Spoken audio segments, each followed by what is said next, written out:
ये एक सस्पेंस कहानी है जिसमें क्रिस्टीन नाम की लड़की अचानक से एक दिन गायब हो जाती है और अब उसके गायब होने के तार मीरा और उसके हस्बैंड हेनरी की जिंदगी से जुड़े हुए हैं। Bollywood silver screen presenting intrusion. कहानी की शुरुआत में हमें मीरा और उसके हस्बैंड हेनरी को दिखाया जाता है। मीरा प्रोफेशन से एक थेरेपिस्ट है और उसका हस्बैंड हेनरी आर्किटेक्ट। ये दोनों के दोनों बॉस्टन से अब न्यू मैक्सिको शिफ्ट हो गए हैं क्योंकि बॉस्टन की लाइफ बहुत फास्ट है। उस लाइफ से अब ये ब्रेक चाहते हैं, इसीलिए न्यू मैक्सिको के एक हाईटेक घर में दोनों के दोनों शिफ्ट हो गए हैं। इस घर को खुद हेनरी ने डिजाइन किया है और खुद ही बनवाया भी है। अभी दोनों के दोनों एक रात को डिनर पर जाते हैं। ये अपने फोन्स घर पर ही छोड़ देते हैं ताकि कोई इन्हें डिस्टर्ब ना करे। ये दोनों के दोनों यहाँ पर शिफ्ट होने के बाद बहुत खुश है, पर जब डिनर से दोनों वापस आते हैं तो देखते हैं कि इनका घर का सारा सामान बिखरा हुआ है, लेकिन इनके घर से कोई भी कीमती चीज गायब नहीं होती। सिर्फ इनके लैपटॉप और फोन्स घर पर नहीं होते। हालांकि हेनरी कोई रिपोर्ट नहीं करना चाहता, लेकिन मीरा सेफ्टी के लिए पुलिस को इन्फॉर्म कर देती है। अगले दिन मीरा एक डॉक्टर से मिलने के लिए जाती है। मीरा बताती है कि आज से 12 साल पहले मैं इंडिया से बॉस्टन यूनिवर्सिटी पढ़ने के लिए आई थी, जहां मेरी मुलाकात हेनरी से हुई। इसके बाद हम दोनों ने शादी कर ली।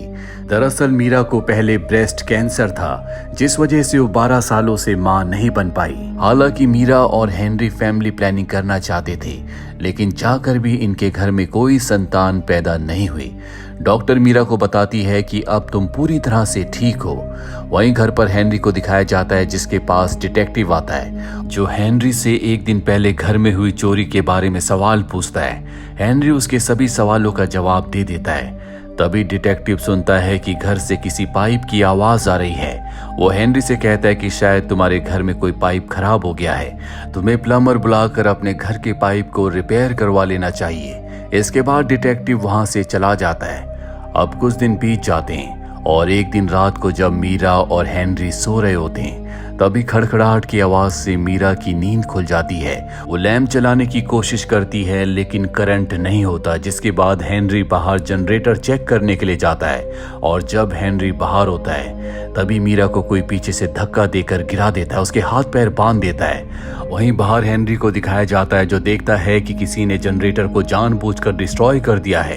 तभी उसे अपने घर से कुछ आहट आती है। वो भागकर घर पर वापस आता है, जहां पर वो देखता है कि मीरा को किसी ने बांध दिया है। दरअसल इनके घर में 3 घुसपैठिए हैं। उनसे निपटने के लिए हेनरी अपनी गन निकालता है, जिसके बारे में मीरा को कुछ नहीं पता। गन देखकर मीरा हैरान हो जाती है। हेनरी मीरा को पीछे से नीचे उतारता, उसे गाड़ी की चाबी देता और कहता है कि तुम यहाँ से निकल जाओ। और अब मीरा इससे पहले कि यहाँ से निकलती, उसे गन चलने की आवाज आती है और तभी उन दोनों घुसपैठियों में से एक घुसपैठिया मीरा के सामने आ जाता है। वो मीरा को कुछ बताना चाहता है, लेकिन तभी पीछे से हेनरी गन चलाकर उसे मार देता है। हेनरी ने उन दोनों को मार दिया। मीरा इस पूरे हादसे से बहुत ज्यादा डिस्टर्ब हो जाती है। साथ ही उसे इस बात की भी हैरानी होती है कि वो पिछले 12 सालों से हेनरी के साथ है और आज तक हेनरी ने उसे नहीं बताया कि उसके पास गन है। अब अगले दिन मीरा और हेनरी से मिलने के लिए डिटेक्टिव आता है, जो इन्हें बताता है कि जो लोग तुम्हारे घर के अंदर घुसे थे ये सब के सब कॉब फैमिली से बिलोंग करते हैं, यानी कि एक ही परिवार के लोग हैं, जिनमें से 2 तो मारे गए लेकिन एक अब भी जिंदा है। वो हॉस्पिटल में आईसीयू में है। दरअसल इनकी फैमिली की एक मेंबर जिसका नाम क्रिस्टीन है, वो बहुत वक्त से गायब है और पुलिस को शुरू से शक था कि उसके गायब होने में इन्हीं तीनों का, यानी कि उसके परिवार वालों का हाथ है। जब तक वो तीसरा मेंबर जो कि आईसीयू में है वो पूरी तरह से होश में नहीं आता, तब तक हम इस केस को सॉल्व नहीं कर सकते। मीरा जो कि पहले से अपने ब्रेस्ट कैंसर की वजह से कई सालों तक परेशान रही, एक बार फिर से परेशान हो जाती है।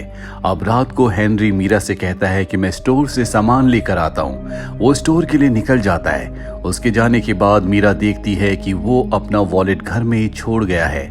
जिसके बाद मीरा उसे कॉल करती है, लेकिन हेनरी उसका कॉल रिसीव नहीं करता।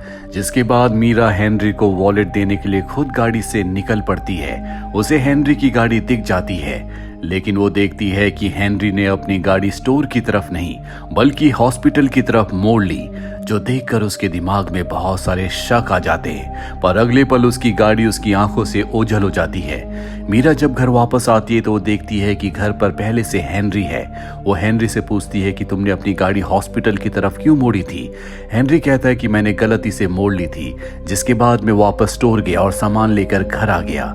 मीरा उसकी बात पर यकीन कर लेती है, पर अगले दिन डिटेक्टिव मीरा को बताता है कि एक रात पहले उस आदमी की मौत हो गई जो हॉस्पिटल में आईसीयू में था। जिसके बाद मीरा को हेनरी पर शक हो जाता है और वो उस आदमी के घर जाती है जो हॉस्पिटल में मारा गया था। वो देखती है कि वहां पर उसकी फोटो एक लड़की के साथ है। ये लड़की क्रिस्टीन है जो पिछले बहुत वक्त से गायब है। यहाँ पर मीरा को एक एनवलप भी मिलता है जो कि हेनरी की ही कंपनी का था। इसका मतलब ये है कि हेनरी ने इन्हें यहाँ पर कुछ भेजा था। अब मीरा घर से बाहर आती है और इनके मेल बॉक्स को खोलती है जिसके अंदर एक वीडियो कैमरा होता है। वो उस कैमरा को लेकर घर आ जाती है, लेकिन इसका जो कैमकॉर्डर होता है वो खराब हो गया होता है, इसीलिए वीडियो प्ले नहीं हो सकता। मीरा वीडियो को प्ले करने के लिए इसी तरह का ऑनलाइन एक कैमकॉर्डर ऑर्डर कर देती है और अब वो हेनरी के ऑफिस में जाती है जहां पर उसे एक यूएसबी मिलती है। उस यूएसबी के अंदर बहुत सारी फोटोज होती है जो कि उस वक्त की है जब इनका ये घर बन रहा था। और उन फोटोज में वो देखती है कि एक फोटो में कॉफ फैमिली का वो मेंबर जिसकी फोटो उसने क्रिस्टीन के घर पर देखी थी वो वहां पर काम कर रहा होता है। यानी कि जब इनका घर बन रहा था तो कॉफ फैमिली के मेंबर्स यहाँ पर काम कर रहे थे। तभी वो अपने मोबाइल की ट्रैकर को देखती है जिससे उसे पता चलता है कि हेनरी नीचे पार्किंग में है। दरअसल हेनरी और मीरा दोनों एक दूसरे को ट्रैक कर सकते हैं। ये सेफ्टी के लिए इन्होंने एक दूसरे के मोबाइल में एक्टिवेट किया होता है। और अब हेनरी ऊपर आ जाता है, लेकिन तब तक मीरा उसके ऑफिस से बाहर आ जाती है। हालांकि उसे शक हो जाता है कि मीरा उसके ऑफिस में थी, पर मीरा उसे कुछ नहीं बताती। अब हेनरी मीरा से पूछता है कि आज दिन में तुम कहाँ थी, लेकिन मीरा उसे नहीं बताती कि वो कॉफ फैमिली के घर गई थी। रात को जब हेनरी सो जाता है तो मीरा उठकर एक बार फिर से उसके ऑफिस में जाती है और उन फोटोज को दोबारा देखती है। और अब उन फोटोज में उसे क्रिस्टीन की फोटो भी दिख जाती है जिसने उस वक्त यहाँ पर विजिट किया था जब ये घर बन रहा था। अब वो सारी की सारी फोटोज को अपनी पेन ड्राइव में कॉपी कर लेती है और अगले दिन पुलिस स्टेशन के बाहर अपनी कार में बैठी होती है। दरअसल वो डिसाइड नहीं कर पा रही होती कि उसे पुलिस के पास जाना चाहिए या नहीं, क्योंकि वो हेनरी से बहुत प्यार करती है और हेनरी भी उसे बहुत प्यार करता है। इसीलिए वो घर वापस आ जाती है और हेनरी को कन्फ्रंट करती है। वो उससे पूछती है कि तुम्हारी कंपनी का एनवलप कॉफ फैमिली के घर पर क्या कर रहा था। वो लड़की क्रिस्टीन जो बहुत वक्त से मिसिंग है उसकी फोटो तुम्हारे लैपटॉप में कैसे है। साथ ही तुम्हारे पास इतने सालों से गन थी जिसके बारे में तुमने मुझे कुछ नहीं बताया। मैं सारा सच जानना चाहती हूँ। और अब हेनरी उसे बताता है कि मैं पिछले 2 सालों से इस घर को बना रहा था। साथ ही तुम्हारी तबीयत ठीक नहीं थी जिस वजह से मेरे सारे पैसे खत्म हो गए। इसीलिए मैंने यहाँ के लोकल कॉन्ट्रैक्टर्स को हायर किया क्योंकि वो कम पैसों में घर बनाने के लिए तैयार हो गए थे, जिसमें क्रिस्टीन के पिता भी थे। वो बहुत ही ज्यादा नशा किया करते थे।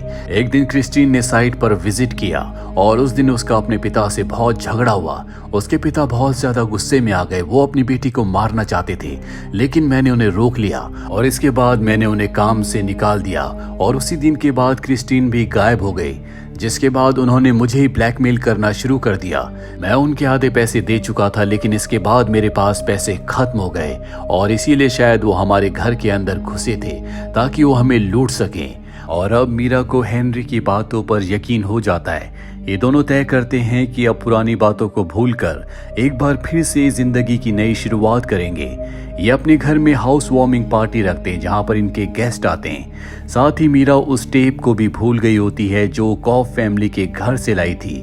और अब पार्टी के दौरान ही वो टीवी पर एक न्यूज देखती है जो कि क्रिस्टीन के बारे में होती है। तभी मीरा को याद आता है कि जो कैमकॉर्डर उसने ऑर्डर किया था वो आ चुका है जो कि उसकी गाड़ी में है। अब वो कैमकॉर्डर लाती है और उसमें उस चिप को डालती है जिसके अंदर वीडियो है। वो उस वीडियो को प्ले करती है जिसमें क्रिस्टीन के पिता बताते हैं कि हमने ही हेनरी के घर को बनाया था। एक दिन मेरी बेटी क्रिस्टीन साइट पर आई थी। हेनरी की नजर उस पर अच्छी नहीं थी और अगले दिन ही मेरी बेटी गायब हो गई, जिसके बाद मेरा पूरा परिवार मेरी बेटी को ढूंढने के लिए यहाँ पर आया। हम अपने डॉग को भी अपने साथ लाए थे जो कि हेनरी के ऑफिस में जाकर बहुत जोर जोर से भौंक रहा था, पर हमें वहां पर कुछ नहीं मिला। लेकिन मुझे पूरा विश्वास है कि वहां पर कुछ न कुछ गड़बड़ है। और अब मीरा एक बार फिर से हेनरी के ऑफिस में जाती है, जहां पर वो इस पूरी बिल्डिंग के ब्लूप्रिंट को देखती है। वो देखती है कि हेनरी के ऑफिस में एक हिडन जगह है। उसे वो हिडन जगह मिल जाती है जहां पर एक बटन होता है। जैसे ही वो उस बटन को दबाती है, वहां पर एक दरवाजा खुल जाता है। वहीं हेनरी जो गेस्ट्स के साथ बिजी होता है, वो देखता है कि उसके ऑफिस की लाइट जल रही है। उसे शक होना शुरू हो जाता है कि वहां पर कुछ न कुछ गड़बड़ है। मीरा उस दरवाजे के अंदर जाकर सीढ़ियों से नीचे जाती है, जहां पर एक कमरा होता है। वो देखती है कि उसके सामने कुर्सी पर एक लड़की बैठी हुई है, जिसकी आंखों में पट्टी बंधी है, साथ ही उसका मुंह बंद होता है। और ये और कोई नहीं बल्कि क्रिस्टीन है। वो क्रिस्टीन की आंखों की पट्टी खोल देती है। उसे देखकर क्रिस्टीन जोर जोर से चिल्लाने की कोशिश करती है। जिस चेन से वो बंधी होती है, वो पाइप से टकरा रही होती है। और यही वो आवाज है जो बार बार ऊपर आती है, जो आवाज उस वक्त भी आई थी जब यहाँ पर डिटेक्टिव आया था और उसने हेनरी से कहा था कि प्लम्बर बुलाकर तुम अपने घर के पाइप्स को ठीक करवा लो। अब मीरा क्रिस्टीन को शांत करती है और पुलिस को कॉल करने की कोशिश करती है, लेकिन तभी पीछे से हेनरी आ जाता है। वो उसके मोबाइल को नीचे गिराकर पैर से तोड़ देता है, जिसके बाद वो अपनी पत्नी मीरा को कहता है कि सब मैंने हमारे लिए किया है। तुम्हें ब्रेस्ट कैंसर था, तुम मां नहीं बन सकती थी, इसीलिए मैंने यहाँ पर क्रिस्टीन को बंदी बनाया ताकि मैं उससे बच्चा पैदा कर सकूं और हमारा एक परिवार बने। और मीरा को उस पर गुस्सा आ रहा होता है। मीरा के सामने अब उसका पूरा सच खुल चुका है। वो मीरा को बांध कर ऊपर जाता है और सभी गेस्ट से कहता है कि मीरा की तबीयत ठीक नहीं है, इसीलिए हम पार्टी खत्म करते हैं। जिसके बाद सब के सब वहां से अपने घर वापस चले जाते हैं। वहीं मीरा क्रिस्टीन से पूछती है कि तुम्हारे साथ क्या हुआ था। क्रिस्टीन बताती है कि एक दिन मैं घर से बाहर गई थी, जिसके बाद मैं अचानक से बेहोश हो गई और जब मुझे होश आया तो मैं यहाँ पर थी। हेनरी बार बार नीचे आता है, उसके हाथ में बेसबॉल का बैट होता है। वो कहता है कि तुम्हें जल्दी तैयार होना होगा, मुझे यहाँ पर बहुत डर लगता है। मीरा किसी तरह से अपने हाथ खोल देती है, जिसके बाद वो क्रिस्टीन को भी खोल देती है।